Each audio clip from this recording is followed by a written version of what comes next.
Hello everyone. Today I want to address a common question. Why do we need knowledge management systems when we already have WhatsApp for our groups?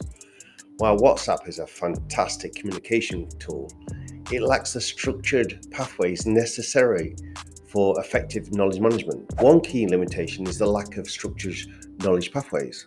WhatsApp is designed for real-time chats, not for building a comprehensive knowledge repository. Unlike a dedicated knowledge management system, it doesn't provide a clear pathway to expertise within the organization, which is crucial for accessing critical knowledge when needed. Another major shortcoming is the absence of knowledge codification.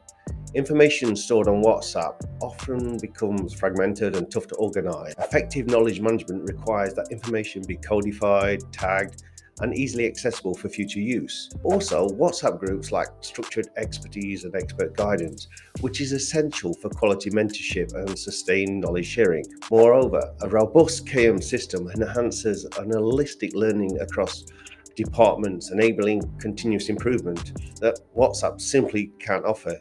If you want more insights or seek ways to integrate a proven KM strategy, let's explore how knowledge management can truly transform your organization.